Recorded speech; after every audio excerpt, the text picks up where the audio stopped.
से बकरों की मंडी लगाई जाती है, उस तरह से मंडी जो है राजस्थान में विधायकों की लगाई गई।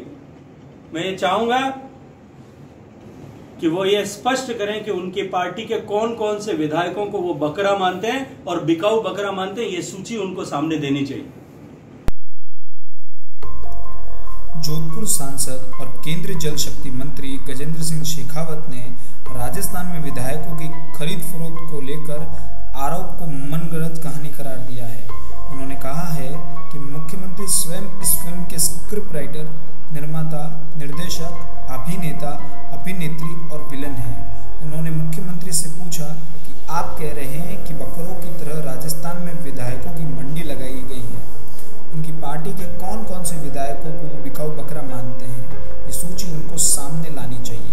जोधपुर में शनिवार को मीडिया से बातचीत में शेखावत ने राजस्थान के मुखिया अशोक गहलोत पर कई सवाल खड़े किए।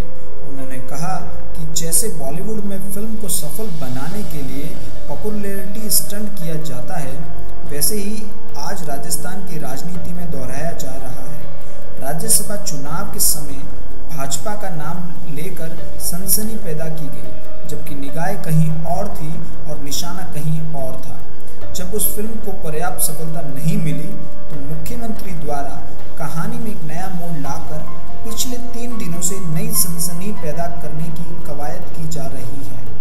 केंद्रीय मंत्री ने कहा कि 9 जून को मुख्यमंत्री ने जयपुर में शिव विलास रिसोर्ट के बाहर बयान दिया था कि हमारे विधायकों की खरीद फरोख्त हो रही है।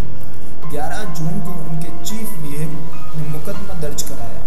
9 जून को जब मुख्यमंत्री की जानकारी में ये बात आई थी तब मुकदमा क्यों नहीं दर्ज कराया। 11 जून से लेकर 11 जुलाई तक पूरा 1 महीना बीत जाने के बाद कल आनन फानन में कार्रवाई इसलिए की गई क्योंकि फिल्म की सफलता के लिए एक नया ट्विस्ट लाने की आवश्यकता पड़ी।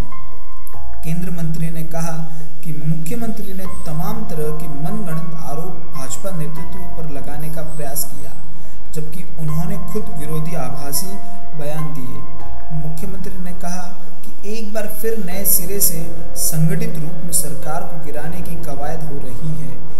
वही वो कह रहे हैं कि एसओजी को पूछो, मुझे जानकारी नहीं है। जब उनसे नाम पूछे जाते हैं तो कहते हैं कि मैं एसओजी का डीजी थोड़ी हूँ कि आपको नाम बताऊंगा। शेखावत ने कहा कि पार्टी के प्रदेश अध्यक्ष और उप मुख्यमंत्री को बदनाम करने तथा रास्ते से हमेशा के लिए हटाने के लिए उन्होंने ये षड्यंत्र रचा है। कामयाब न होने पाने के कारण एक बार फिर से वो इस तरह की कवायद करने को मजबूर हुए हैं। शेखावत ने कहा कि मुख्यमंत्री ने चुनाव जीतने के लिए बजट बनाने की बात कही है, जबकि हम देश निर्माण के लिए सरकार चलाते हैं। केंद्रीय मंत्री ने कहा कि अगर भाजपा ने सरकार को अस्थिर करने के लिए कोई कोशिश की है तो इसके सबूत उनको देने चाहिए, न कि इस तरह की मनगढ़ंत कहानी बनानी चाहिए। मुख्यमंत्री नए नए नेता बनने वाले बयान पर शेखावत ने कहा कि भाजपा नए लोगों को आगे बढ़ाने में विश्वास करती है, लेकिन मुख्यमंत्री अपनी पार्टी में नए लोगों को बढ़ते हुए नहीं देखना चाहते। यही उनके मन में टीस है। शेखावत ने कहा कि मैं भरत मालानी को नहीं जानता। अगर किसी व्यक्ति ने ऐसा अपराध किया है तो निश्चित रूप से उसे सजा मिलनी चाहिए। एसओजी निष्पक्ष जांच करे। केंद्र सरकार की जांच एजेंसियों के इस्तेमाल पर केंद्रीय मंत्री ने कहा कि जिस पार्टी के अध्यक्ष, पूर्व अध्यक्ष समेत आधा शीर्ष नेतृत्व बेल पर जेल से बाहर हो, वो हमसे प्रश्न कर रहे हैं। उन्हें अपने गिरेबानों में झांकने की आवश्यकता है। कोरोना को लेकर मुख्यमंत्री के बताए आंकड़ों पर शेखावत ने कहा कि सरकार आत्ममुग्धता के दौर से गुजर रही है। उन्होंने कहा कि आने वाले चुनाव के समय राजस्थान की जनता आपसे 2018 से लेकर 2023 का एक एक दिन का हिसाब लेगी। पिछले दरवाजे से लेकर सत्ता पर काबिज होने तक भाजपा के गुटों के सवाल पर शेखावत ने कहा कि वे खुद ही कहते हैं कि 2 लोग सरकार चलाते हैं, वो 2 ही व्यक्ति पार्टी चलाते हैं, जबकि दूसरी तरफ कहते हैं कि अलग अलग गुट है। दूसरी तरफ वो खुद ही ये बात कहते हैं कि राजस्थान में कौन नहीं मुख्यमंत्री बनना चाहता। हमारी पार्टी में भी 5 से 6 लोग मुख्यमंत्री बनना चाहते हैं। उनका दर्द यही है कि राजस्थान की जनता ने, राजस्थान की कांग्रेस पार्टी ने जिस आदमी को मुख्यमंत्री बनाने का सोचकर मतदान किया था, उन्होंने पिछले दरवाजे से आकर आला कमान की चाबी भरकर सत्ता पर काबिज हुए हैं। ये दर्द है जो बार बार उनके मुंह से फूटकर सामने आता है। राजस्थान की सरकार को इस माहौल में गिराने की उन्होंने कोशिश की। राजस्थान की सरकार को अस्थिर करने की इस कोरोना की आपदा के समय कोशिश की। मैंने कहा कि यह कोशिश अगर भारतीय जनता पार्टी ने की है तो इसके सबूत उनको देने चाहिए, न कि इस तरह से उनकी मनगढ़ंत स्टोरी जो है उनको क्रिएट करनी चाहिए। जब उनसे पूछा गया कि आप नाम बताओ तो उन्होंने कहा मैं एसओजी का डीजी थोड़ी हूं कि मैं आपको नाम बताऊंगा, एसओजी से जाकर के नाम पूछो। मैं ये मानता हूं और एक बार फिर ये बात कहना चाहता हूं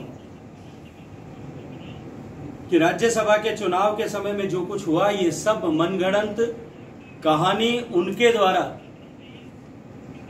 सुनियोजित रूप से अपनी ही पार्टी के अध्यक्ष, प्रदेश अध्यक्ष और अपने ही उप मुख्यमंत्री को बदनाम करने और उनको रास्ते से हमेशा के लिए हटाने के लिए उन्होंने ये षड्यंत्र रचा था और कामयाब न हो पाने के कारण से आज एक बार फिर वो इस तरह की कवायद करने को मजबूर हुए।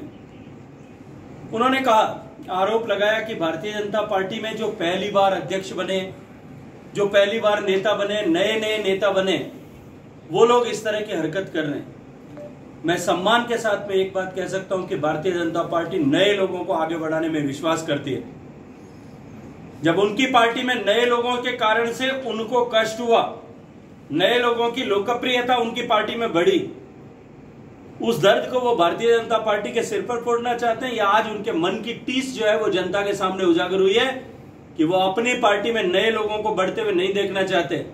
नए लोग जो बढ़ रहे हैं उनकी पार्टी में, राजस्थान की जनता के सामने आज वो बेनकाब हुए हैं, अपने ही स्टेटमेंट के माध्यम से बेनकाब हुए हैं कि वो सरकार बनाने के लिए अगली बार इस बार सरकार चला रहे हैं। हम सरकार बनाने के लिए सरकार नहीं चलाते, हम देश बनाने के लिए सरकार चलाते हैं। हम देश बनाने के लिए सत्ता में आए।